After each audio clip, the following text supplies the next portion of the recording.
TVK தொண்டர்கள் தோழிகள் அனைவருக்கும் வணக்கம். வரப்போற சட்டமன்ற தேர்தலுக்கு இன்னும் 18 தான் மட்டும்தான் இருக்கு.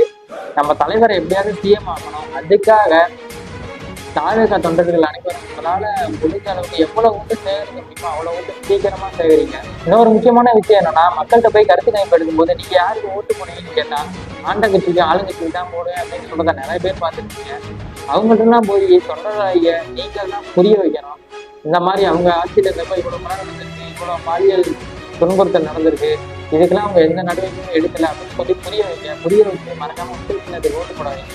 அப்புறம் இன்னொரு முக்கியமான விஷயம், நாம் தமிழர் கட்சியை சேர்ந்த அண்ணன் நாட்டை திருமுருகன், அண்ணன் இடுமாவளன் கார்த்திக் மற்றும் இன்ஸ்டாகிராம் நாம் தமிழர் ஆதரவாளர்கள் எல்லாருமே சேர்ந்து நீங்க திமுக அதிமுக எதுக்குனாலும் ஓட்டு போடுங்க, ஆனா காலேஜ் மட்டும் ஓட்டே போடாதீங்க அப்படின்ற மாதிரிலாம் இறங்கிட்டாங்க. அவங்க நம்ம கட்சியை விமர்சனம் பண்றாங்கன்னு சொல்றதை விட பொய்யான அவதூறுகளை நிறைய பரப்ப ஆரம்பிச்சாங்க. அதை பத்தி தாழ்க தொண்டர்கள் யாரும் பெருசா எடுத்துக்காதீங்க. நீங்க என்ன பண்றீங்கன்னா, உங்களில் ஒருவனா உங்க அண்ணனா உங்க வீட்டு பிள்ளையாருக்கு தயவு செஞ்சு தாழ்க தலைவருக்காக எவ்வளவு ஓட்டு சேகரிக்க முடியுமோ அதை மட்டும் பண்ணுங்க, போதும்.